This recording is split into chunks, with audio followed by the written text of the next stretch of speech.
Olá, bem-vindo ao canal Simplesmente História. Esse é o Rio Nilo. E com certeza você já ouviu falar dele em algum momento. Na sala de aula, nos livros ou até em alguma reportagem na TV. Um dos maiores rios do mundo para você. O começo da história para os egípcios. Localizado no extremo nordeste da África, no deserto, o povo egípcio nasceu e cresceu às margens desse rio, que possibilitou seu progresso por meio dos grandes períodos chuvosos que enchiam as bordas do Nilo de humus. Sim, minha filha, mas o que é humus? Você pode estar pensando. É aquela pasta de grão de bico? Não, é só um nome mais bonito para lodo fertilizante. Mas o importante é que funcionava e os egípcios cultivaram uma rica agricultura. No início, se formaram pequenas estruturas regionais que foram chamadas de nomos e que trataram de realizar a construção de diques e outras obras de infraestrutura. Os nomos eram controlados pelos nomarcas, uma espécie primitiva de prefeito. Mais tarde, o crescimento populacional, as rivalidades e as obras de irrigação e plantio acabaram fazendo com que a maioria dos nomos se fundissem em cidades. As fusões foram se sucedendo a tal ponto que por volta de 3.500 anos antes de Cristo, o Egito já estava dividido em Alto e Baixo Egito. Como é natural, e vemos isso ao longo da história de várias nações, logo surgiu um monarca centralizador com fome de poder. E ele se chamava Menés, governante do Alto Egito.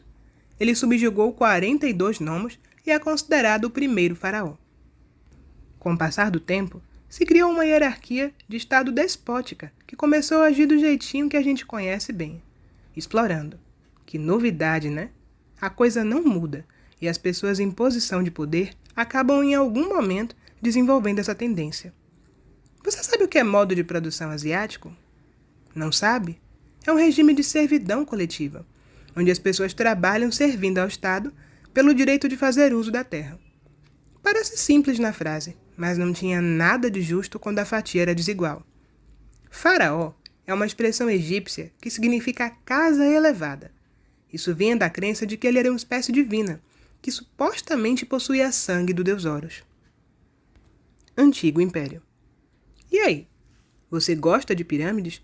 Pois senta que é nessa fase que as mais conhecidas delas foram construídas. As 3 pirâmides da planície de Gizé, Quéops, Quéfren e Miquerinos.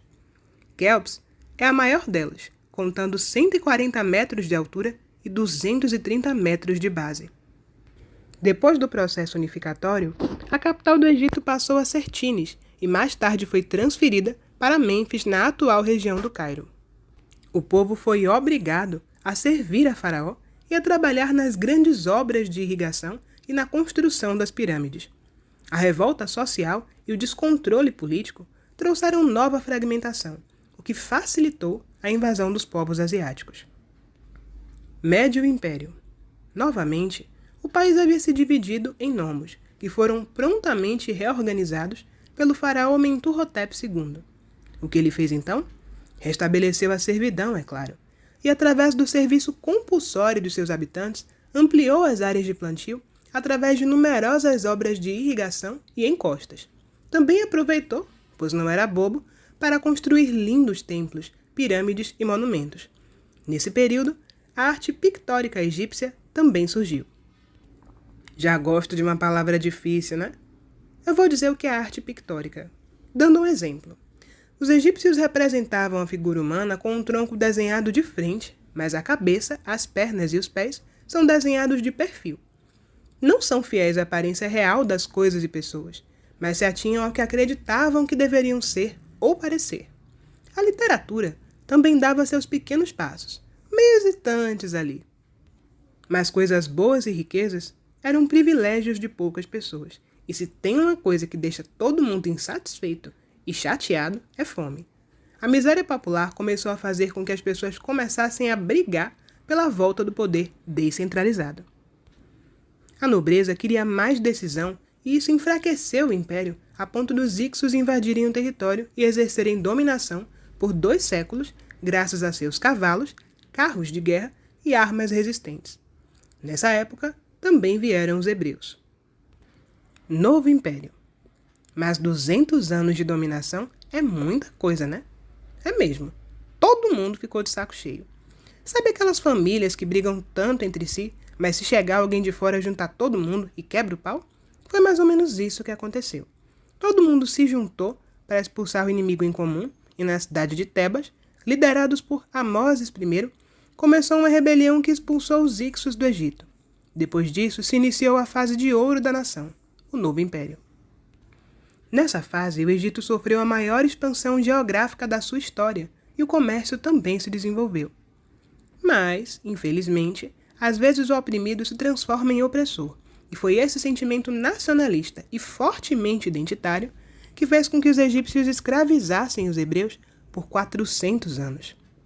A libertação aconteceu em 1250 a.C., sob a liderança de Moisés. Uma história interessante pode ser contada sobre o faraó Amenófis IV. Ele resolveu fazer uma reforma religiosa de fundo político e saiu confiscando tudo em favor da adoração de Atom, um deus que reunia todos os poderes das divindades egípcias. Ele não era politeísta. Também mudou seu nome para Akenaton, ou aquele que adora Atom. Não deu muito certo não, viu? Assim que ele bateu as botas, todo mundo voltou a fazer a mesma coisa. Quer saber o pico do novo império? Reinado de faraó Ramsés II. O homem ganhou de todo mundo, dos asiáticos, dos hititas. Eita homem para gostar de uma guerra, de uma anexação de território. Ele teve um governo longo, cheio de vitórias e bastante centralizado. Mas foi morrer e as brigas pelo poder começaram novamente. E o que aconteceu de novo? Dole uma, dole duas, dole três. O Egito voltou a se dividir em Alto e Baixo Império, que brigavam entre si. Aí um abraço, né? Vieram os assírios, com Assurbanipal no comando em 662 a.C., e a partir daí, o país nunca mais foi o mesmo. O Egito foi independente em um espaço de tempo rápido chamado de Renascimento Saíta. Depois, o povo começou a se rebelar de novo e houveram novas invasões. Dessa vez pelos persas. Depois dos persas, muita gente veio passando o carro. É como falam, depois que passa um boi, vem a boiada. Por 2.500 anos, vieram macedônios, romanos, árabes, turcos e, por último, ingleses. Os macedônios ou gregos exerceram muita influência na cultura de lá. Foi sob seu domínio, inclusive, que a famosa rainha Cleópatra governou. Ela vinha da dinastia Ptolomaica ou Lágida. Seu filho com o imperador Júlio César foi o último rei lágido. Para terminar nossas considerações, que tal um bate-volta rápido sobre a economia e a religião egípcias? A economia egípcia era agrícola e comercial. A pesca era outra atividade bastante realizada. O artesanato também ocupava certa parcela de atividades. Como dito anteriormente, a religião do Egito era politeísta e praticamente tudo que era feito tinha a ver com ela. Seus deuses eram antropomorfos, ou seja, misturas humanas com animais. Eles também acreditavam em vida após a morte, e foi essa crença que desencadeou o processo de mumificação e a construção de pirâmides. E aí, gostou do vídeo? Se isso te ajudou de alguma maneira, clique em gostei e se inscreva no canal para temas parecidos. O próximo vídeo será sobre a Mesopotâmia. Te espero lá.